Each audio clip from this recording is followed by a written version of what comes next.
Students, उम्मीद है कि आप सभी घर में हैं और सुरक्षित हैं। मैं कीर्ति यादव आज आपके लिए टॉपिक लेकर आई हूँ, नाइट्रोजन बैलेंस। ये जो नाइट्रोजन संतुलन है, ये आपका बायोकेमिस्ट्री BHSC थर्ड ईयर का सेकेंड यूनिट का टॉपिक है। ये टॉपिक आपको नेट पर कहीं नहीं मिलेगा, तो आप इसके नोट ज़रूर बनाएं। सबसे पहले नाइट्रोजन संतुलन जानने के पहले हमें पता करना पड़ेगा कि नाइट्रोजन किस रूप में हमारे शरीर में रहता है। तो सबसे पहले तो नाइट्रोजन हमारे शरीर में हम जो प्रोटीन खाते हैं उसके रूप में जाता है, और ये जो प्रोटीन है जब पचता है तो ये किस में चेंज होता है? अमीनो एसिड्स में। और ये जो अमीनो एसिड है ये जब टूटते हैं तो ये किस में बदलते हैं? जितने भी नाइट्रोजन के अपशिष्ट हैं हमारे शरीर में से जब बाहर निकलते हैं तो वो यूरिया के रूप में बाहर निकलते हैं। तो ये जो यूरिया है ये 90%, लगभग 90% हमारे शरीर का नाइट्रोजन अपने साथ में बाहर निकालता है, और इस नाइट्रोजन के साथ साथ हमारा जो स्टूल होता है उससे भी कुछ मात्रा में नाइट्रोजन बाहर निकलता है। अब सबसे पहली बात है कि ये नाइट्रोजन हमारे शरीर में बैलेंस होना क्यों ज़रूरी है।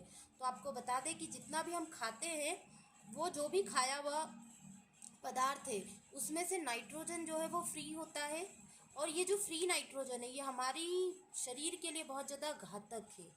अगर ये शरीर में रहता है तो बहुत सारी बीमारियां होती है, और इसीलिए इस नाइट्रोजन का शरीर से बाहर निकलना ज़रूरी है। तो ये मूत्र के द्वारा और मल के द्वारा और कुछ मात्रा में पसीने के द्वारा भी शरीर से बाहर निकलता है।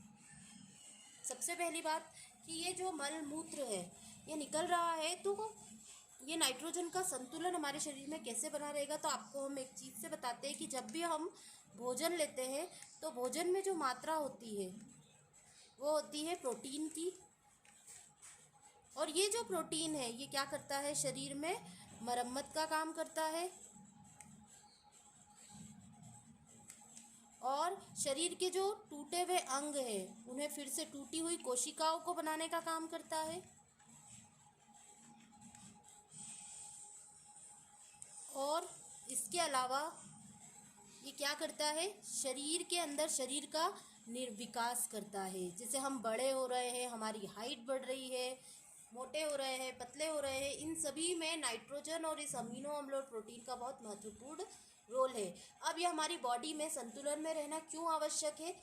तो इसके लिए सबसे पहले मैं आपको बता दूं कि जो भी भोजन हम खाते हैं, जितना भी भोजन हम खा रहे हैं, तो हमारा क्या बन रहा है? उससे शरीर का जो निर्माण हो रहा है, तो कुछ मात्रा में तो प्रोटीन जो है शरीर में लग गया, मतलब कुछ जो नाइट्रोजन है वो शरीर के अंदर निर्माण की क्रिया में उपयोग हो गया, और जो बाकी बचा हुआ अपशिष्ट पदार्थ है, जो जहरीला नाइट्रोजन है, वो शरीर से बाहर निकलता है। ये शरीर से बाहर निकल जाता है। अब ये जब बाहर निकलता है शरीर से, तो ये दो तरह से हम इसको देख सकते हैं। एक होता है धनात्मक नाइट्रोजन संतुलन।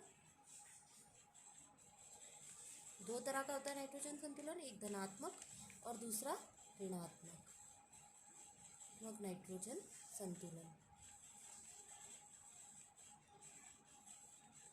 अब सबसे पहले अगर हम देखते हैं धनात्मक नाइट्रोजन संतुलन, तो ये हमें कहाँ देखने को मिल रहा है? ये हमें बच्चों में और गर्भवती स्त्रियों में देखने में मिलेगा। जो भी महिला प्रेग्नेंट है उनके शरीर में क्या हो रहा है कि शरीर के अंदर एक और नए फीटस का निर्माण हो रहा है, और वो जो बन रहा है नया जीव, तो उसके शरीर को बनाने के लिए भी किसकी ज़रूरत होगी? नाइट्रोजन की, प्रोटीन की। इसलिए यहाँ पर हम इनमें धनात्मक नाइट्रोजन संतुलन देखते हैं। वैसे ही बच्चों में, जो छोटे बच्चे होते हैं, उनके शरीर के निर्माण के लिए बहुत ज़्यादा आवश्यकता होती है। उनके रोज़ नए अंगों का निर्माण हो रहा है। जैसे आपको पता होगा कि छोटे बच्चे हैं तो उनकी शुरू में हड्डियाँ 300 तक रहती हैं, और बाद में वो जुड़कर 206 होती हैं। हाइट बढ़ रही है, शरीर में मांस की क्वांटिटी बढ़ रही, तो इन सब के लिए ज़रूरत होती है नाइट्रोजन की। तो इसका मतलब है जितना खाते हैं भोजन में नाइट्रोजन लेते हैं, जितना नाइट्रोजन हमने भोजन में प्रोटीन के रूप में लिया है, भोजन में क्या लिया है? प्रोटीन के रूप में, उससे कम मात्रा जो है शरीर से बाहर निकलती है। उससे कम मात्रा शरीर से बाहर निकलेगी कम मात्रा। ठीक है, तो ये क्या हो गया, धनात्मक नाइट्रोजन संतुलन। मतलब यहाँ पर ये समझ सकते हैं हम कि यहाँ पे शरीर का निर्माण का काम हो रहा है। अब ऋणात्मक नाइट्रोजन संतुलन क्या देखेंगे कि जितना भी हम खाते हैं, जो भी हम खाना खा रहे हैं और उसमें क्या ले रहे हैं, नाइट्रोजन ले रहे हैं। जितना लिया था उससे ज़्यादा मात्रा में शरीर से ये जो नाइट्रोजन है, नाइट्रोजन बाहर होगा शरीर से। अब यहाँ पर जितना भी खा रहे हैं हम प्रोटीन, उसके अंदर जितना भी नाइट्रोजन था उससे ये ज़्यादा मात्रा में बाहर हो रहा है। इसका मतलब है कि क्या होगा, इसका क्या मतलब है कि जितना भी हमने नाइट्रोजन खाया है ज़्यादा मात्रा में बाहर हो रहा है। इसका मतलब क्या है कि शरीर की कोशिकाएं ज़्यादा मात्रा में टूट रही हैं, कोशिकाएं टूटी हैं शरीर की, ज़्यादा मात्रा में टूटी है शरीर की कोशिकाएं ज़्यादा मात्रा में। और जब ये ज़्यादा मात्रा में शरीर की कोशिकाएं टूट रही हैं तो क्या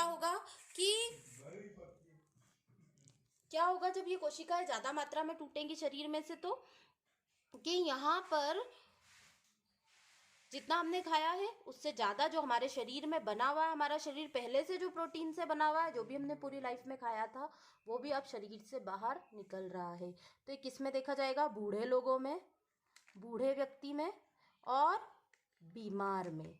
किस में देखा जाएगा, बीमार में। बीमार व्यक्ति और बूढ़े व्यक्ति में हम क्या देख सकते हैं, इस तरह का नाइट्रोजन जो हो रहा है, बाहर निकल रहा है शरीर से, तो इसे हम क्या कहेंगे, ऋणात्मक नाइट्रोजन संतुलन। ज़्यादा मात्रा में जब नाइट्रोजन बाहर आया तो ये किस में हो गया, टूटी कोशिकाएं। और ये किस में ज़्यादा होता है, बूढ़े व्यक्ति में, क्योंकि उनका क्या हो रहा है, शरीर ढल रहा है। शरीर अब क्या हो रहा है, बूढ़ा हो रहा है। कोशिकाएं जो है वो नई कोशिकाएं ना बनकर, निर्माण की क्रिया ना होकर क्या हो रहा है, यहाँ पर टूटने की क्रिया हो रही है। कौन सी क्रिया हो रही है, टूटने की।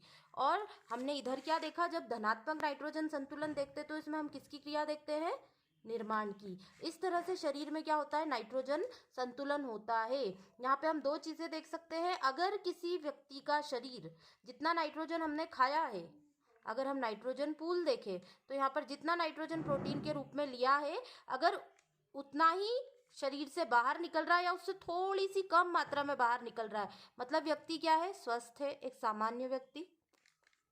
जितना हमने प्रोटीन खाया है उससे बहुत कम मात्रा में शरीर में कंज्यूम, और बहुत मतलब निर्माण की जो क्रियाएं हो रही, कोशिकाएं टूट फूट रही, नहीं बन रही, बस उतना ही प्रोटीन लग रहा है, बाकी शरीर से बाहर हो रहा है, तो व्यक्ति स्वस्थ है। लेकिन यहीं पर अगर हम इसके अपोजिट देखें कि अगर कोई गर्भवती महिला है, वो जितना खा रही है उससे कम मात्रा में निकल रहा है, उसका यूरिन कम डिस्चार्ज हो रहा है, तो क्या हो रहा है कि उसके शरीर में दूसरे अंगों के निर्माण की क्रिया हो रही है, दूसरा बेबी बन रहा है, तो भी वो व्यक्ति स्वस्थ है। लेकिन अगर एक स्वस्थ व्यक्ति में जितना वो खा रहा है उससे ज़्यादा कंज्यूम हो रहा है, मतलब मोटापा बढ़ रहा है और दूसरी बीमारियां बढ़ने की आशंका है। वैसे ही एक स्वस्थ व्यक्ति है, जितना नाइट्रोजन खा रहा है उससे ज़्यादा निकल रहा है। सपोज हमने एक रोटी खाई है और उसमें हमने 10 ग्राम नाइट्रोजन, सिर्फ प्रोटीन जो है नाइट्रोजन के रूप में शरीर में से लिया था, लेकिन जब हमने उसका टेस्ट किया तो क्या पता चला कि 10 की जगह 12 से 15 ग्राम शरीर से बाहर निकल रहा है नाइट्रोजन की मात्रा। तो यहाँ पर क्या देखा जा रहा है कि व्यक्ति या तो बीमार है या फिर बूढ़ा है। बीमार व्यक्ति है तो यहाँ पर चिंता की बात है कि शरीर से कोशिकाएं ज़्यादा मात्रा में टूट रही हैं, तब फिर आपको डॉक्टर को बताना ज़रूरी होगा। और ये नाइट्रोजन संतुलन को आप अच्छे से नोट्स बनाइए। उम्मीद है ये बहुत छोटा सा टॉपिक है लेकिन ये एग्ज़ाम में आ सकता है, तो आप इसके नोट्स बनाइए। Have a nice day.